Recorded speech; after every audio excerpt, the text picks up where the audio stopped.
Just got in the report for the impeachment report for Governor Robert Bentley, and as you can see, it's long. It's very thick. Several pages. And that's long. only a fourth of it. This is only a fourth of it. You've got the other half. Yeah. And it is just incredibly, just a whole bunch of information we've got here. We've just been skimming through it right now, and we've picked out some bits of information about Governor Bentley admitting to the affair. We have Rebecca Mason admitting to the affair, and we're just going to go through a few of the things that we've picked out while reading through this report. And a lot of it are things that we've already heard. A lot of it was, like Spencer Collier, what he said when he got up and resigned. Spencer Collier mentioned a lot of things that we are reading in this report again, saying, you know, he went to the governor, urged him to break it off with Rebecca Mason, and just the tearful, you know, on again, off again situation that we see it culminating now in this impeachment report.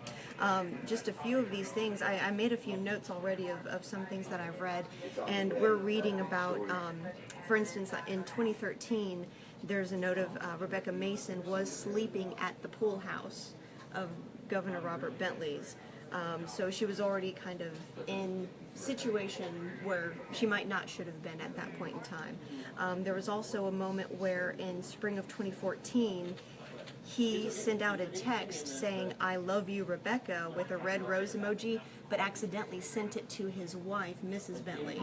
And so I believe that's where she first got the inkling there might be something going on here, you know. Yeah, we're also hearing or learning from reading through these many pages Heather Hanna, who was a special assistant She was the executive First assistant Lady, to Mrs. Bentley. and she talks about intimidation and how the governor felt like she was the problem, saying and thought that she had bugged his office, and saying that the First Lady would not have any other inkling of how to get these recordings. It wasn't for her. And what we're hearing or reading from Heather Hanna, she talks about intimidation, claiming that the governor pointed his finger in her face and threatened, saying, quoting here, "You will never work in the state of Alabama again if you tell anybody about this affair," is what they were talking about.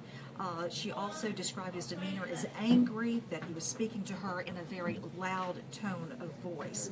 And then also at another point telling her, Governor Bentley warning her to watch herself, that she did not know what she was getting into, and that because he was the governor, people bow to his throne, claiming people bow to his throne. This, of course, is parts of the report released that we just received here at News 5 is something that the governor's attorneys try very hard to keep out of the public eye. And we can see some of the embarrassing details here.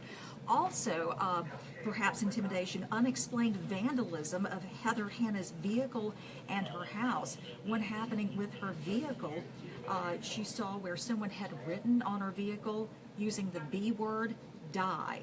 Another photograph showing that on her windshield, it said, "You will effing die."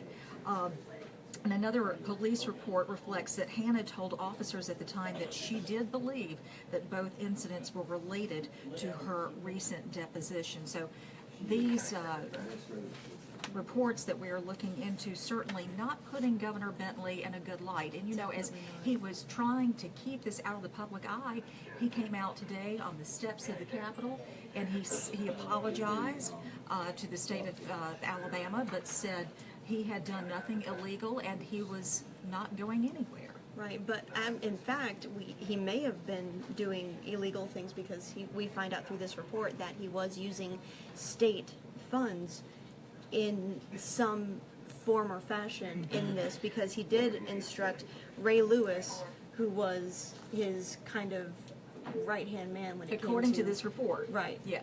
He sent Ray Lewis to break up with Rebecca Mason for him when this all came out. When Ray Lewis confronted Governor Robert Bentley, you know, there are words about, you know, there are whispers about these recordings and, you know, is this true? And Governor Bentley said, yes, it is true.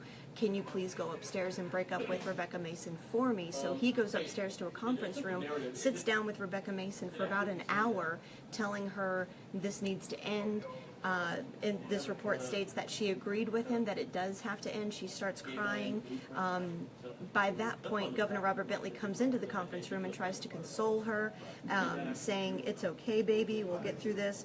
And at that point, Ray Lewis realizes this is not going to work. This is going to be more difficult than I thought. This is not two people who want to be separated. And this part of the report really wasn't new. We had heard this before. Right. What may be new is the second time Ray Lewis may have been used to break up with Rebecca And Mason. in fact, I was premature on that. They called him off. So what happened was at that meeting in the conference room, Rebecca Mason said this was a good timing for them to break things off because she was about to go down to Gulf Shores to go on vacation with her family.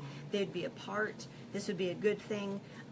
That's when Ray Lewis was sent in his state vehicle to go to Tuscaloosa to pick up these recordings from Paul Bentley, Bentley's son.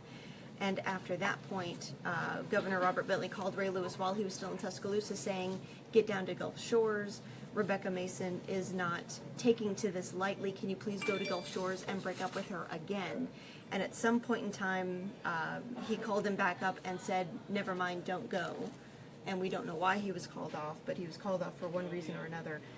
But that also, I mean, just the fact that he was being sent in his state vehicle to Tuscaloosa to pick up these recordings that his son Paul Bentley supposedly had is use of state funds in this whole situation. And of course, there will be an impeachment meeting on Monday. Something else that the governor's attorney has tried to block from happening. As you were talking about Paul Bentley, this is just reading this. There's so much to read through. You feel like you kill a tree when you print out this report. It's huge. Heather Hanna testified that Paul Bentley, after learning of the affair and hearing the tapes, met alone with Rebecca Mason in a car. Hanna says Paul placed his phone on the dashboard, told Mason he was recording their conversation, and then confronted her about the affair. According to Hanna, Paul said that Mason admitted to the affair in tears and admitted it was wrong. It was wrong. What all we were touching on. Hanna believes that Paul Bentley played this recording for his father while Governor Bentley was at the beach, and she believes that Paul and Melissa Bentley extracted the recording from Paul's phone and retained it. Right. So there is a recording somewhere of Rebecca Mason admitting to this affair, and undoubtedly, so who knows if that will surface. It's just amazing what, I mean, we can see just in this report, it paints Governor Bentley as all of a sudden being very, defensive and very lashing out when he realizes what is out there. He knew the recordings were out there somewhere.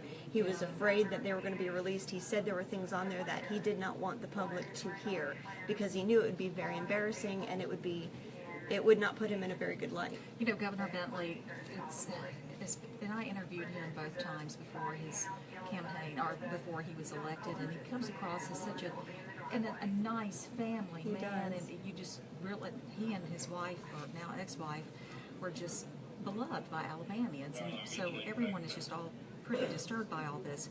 But the first inkling when we really saw him kind of have a bite to him is when our very own Debbie Williams asked him about what Alabamians want to know, Right. and he replied to her, "Did you not hear what I said?" Yeah. And so he said he was not answering any of those questions, not going to go there, and she, like journalists are supposed to, we're trying to get the information straight. We're getting information for you.